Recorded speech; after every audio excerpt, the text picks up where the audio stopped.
So yesterday we got our very first look at the very first season of Diablo 4. We got a lot of good information about it. We know the name of it. It is Season of the Malignant right down here. We also know that it will start on July 20th at 10 a.m. PDT.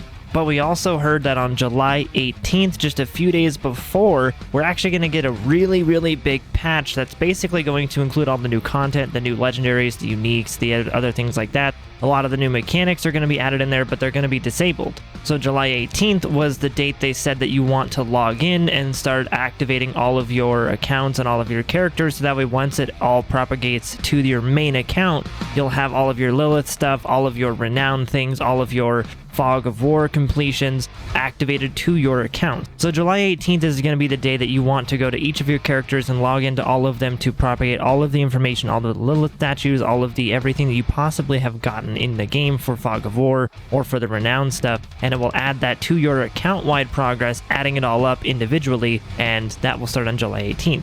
So the theme of the season is actually based around Malignants, and basically what you're going to do, as you can see down here, is you're going to slay these malignant monsters, and what they're going to do is they're actually going to drop you these corrupted hearts, these malignant hearts that you can use to actually buff your items. So the malignant hearts over here look like this, and you're going to basically put them into this little cage, and you're going to have caged hearts. And the caged hearts essentially act sort of like a new legendary aspect. They can have various different features to them, similar to legendary aspects, and the developers kept using words like they want these crazy busted builds to come through with some of these malignant hearts, these caged hearts that are being used. So how it's going to work is you're going to find a malignant creature out in the wild, you're going to kill it, and then you can basically click on the body or some kind of thing on the ground, and you can actually resurrect the enemy back as a more powerful version of itself, and then kill the more powerful version, and that powerful version of the monster drops a malignant heart. And then you can click on the malignant heart and cage it, and that's where you get the new caged heart sort of drops. And they say there are 32 different malignant hearts across 4 different categories, so there are different colors to each malignant heart. There's like red, orange, and blue, I think is what I saw there. And the 4th one is sort of a color agnostic one. It's just, it can fit into any slot. And like I said, these malignant hearts will actually offer unique bonuses similar to the way the legendary aspects do now, or similar to the way uniques do. And as far as we know, uniques might also be dropping with these sort of malignant or corrupted sort of sockets that you can put the malignant hearts into. So you go from a partially corrupted enemy to a fully corrupted enemy, and that's where you have to defeat the fully corrupted enemy to get the new malignant hearts. And it seems here that if you read the sentence right here, that these infected sockets, these infested ones, they will basically replace your normal gem sockets as well. So it looks like instead of having armor, you will have the choice of either having a normal like gem socket and putting armor or defense there, or you can put an infested socket there, and you can create these crazy combinations with the malignant hearts. And as you can see here, this is actually what they would look like once you have them in your inventory, once you have beaten the malignant monsters. So they are essentially like legendary aspects that you can put onto your gear. On the right hand side, you can see their amulet and their 2 rings have these colored sockets that you can put stuff into. So you just match the color of the malignant heart to the color of the socket type, and then you can insert it there. And if you find a bad heart that you don't want, or if you find one that you already have, you can actually salvage them for a certain resource. I forget the name of the resource, but you can salvage them for a resource, and then that resource can be used inside of dungeons.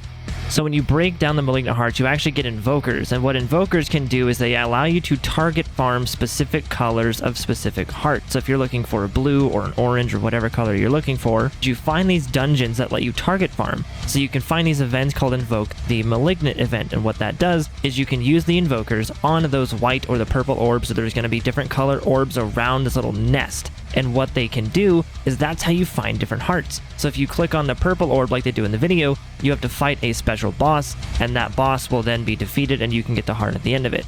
So there will be random farming from random malignant enemies out in the world, and then there will also be targeted farming from the dungeons using invokers.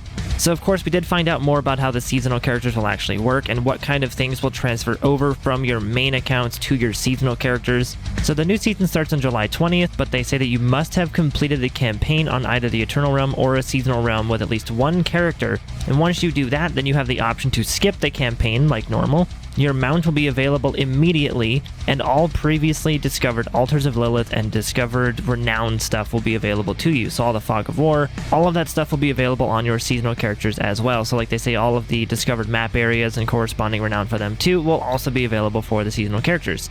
And of course, once the season has ended, the character you made and its progress will be transferred to the Eternal Realm. And they say that all of the items that you collected, including your seasonal stash, will be transferred too. So once you make the seasonal character, this is a brand new character, but the Altars of Lilith, all the Renown stuff, all of those little skill points and Paragon points, those are going to be transferring over to your seasonal character. So you can do everything that you want to do on seasonal character, get it fully leveled up, get all the cool armor and stuff, and once the season ends, it will be transferred into your normal stash. You might actually get a seasonal stash because I know a lot of us are already kind of full on our regular stash, so hopefully they do something with stash.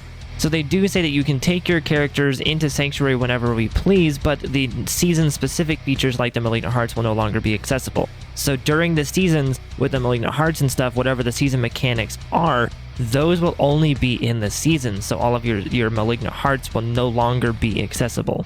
What is nice is they put their beliefs behind the seasons up here too, so we can kind of read what they want to do with seasons, and essentially what they want to do is they want to bring all of your seasonal characters into a very strong place. So if you have not had the crazy power fantasy of playing Diablo and just crushing things and feeling super powerful, that's what they're going to do with seasons. That's what they want to do. They're going to be sort of changing the game with new mechanics and of course buffing certain characters or buffing certain mechanics or whatever. They're trying to make it to where you have this crazy awesome time during seasons because they say that they're in a little vacuum without needing to worry about balancing it. So they're just going to add some crazy stuff and it's going to be super broken for like 3 months, and then once the season ends, everything goes back to normal.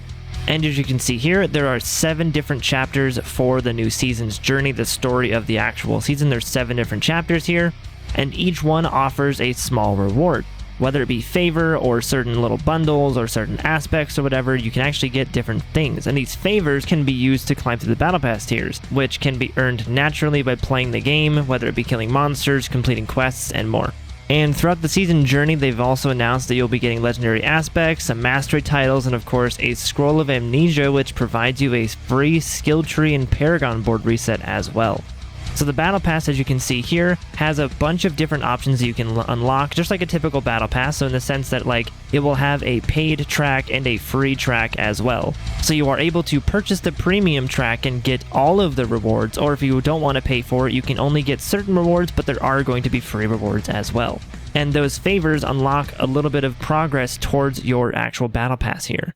So they actually say that the season of the Malignant Battle Pass begins on July 20th at 10 a.m. PDT and hosts 90 tiers, 27 free tiers, and 63 premium tiers. So if you don't want to pay a single penny, you can still get 27 free items. And if you want to pay for it, you can get the 27 plus the 63 for 90 total tiers. And they mention these things called Smoldering Ashes, and what they are is they can be earned from the free tiers or the paid tiers as well, and they can be used on season blessings that provide us with extra bonuses to gold or obols and things like that.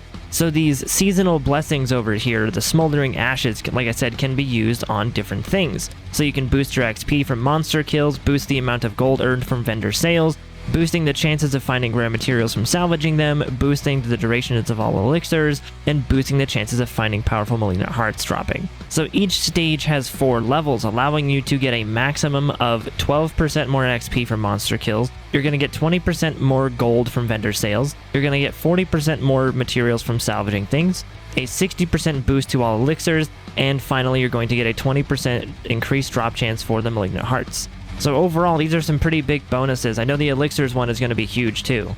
So then they also announced another hotfix that came out yesterday that allows Helltide chests to drop unique items. So if you have any specific items you want to go grab, you can just go open the jewelry chest or the helmet chest or whatever, and you can have a chance for those unique items to drop.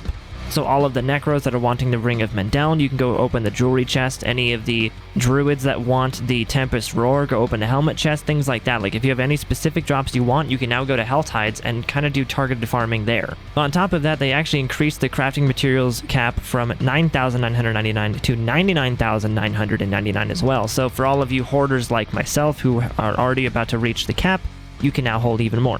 So that's basically it. That's the quick rundown of the new seasons live stream that we had yesterday. So the Seasons of the Malignant starts on July 20th. The big giant patch with all the content comes out on July 18th. You're going to want to log in after July 18th to all of your different characters and sort of propagate your account with all of the information from your renowned stuff. So that way it'll actually unlock all of the things for your new season's characters too.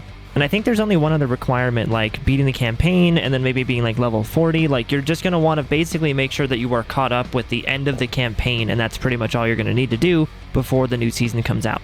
And the new season features 6 new unique items that we don't know anything about, 7 new legendary aspects that we have no idea what they are. It features a new season's journey, new quest lines, bosses, dungeons, and a new battle pass as well. So overall, this sounds like a really good time. It goes live July 20th, like I mentioned earlier. I'm excited. Are you excited? What characters are you guys going to run for your first seasonal character? I have no idea, but I might make a rogue. I've been doing Necro for so long, but I might make a rogue. We'll see. Maybe I'll enjoy the Necro buffs in the new season as well. I have no idea. But thanks for watching, guys. Thank you so much for hanging out. Like the video if this helped you. Comment down below. You guys are awesome. Subscribe if you're new. And I will see you guys in the next video. Thanks for hanging out. Bye, guys.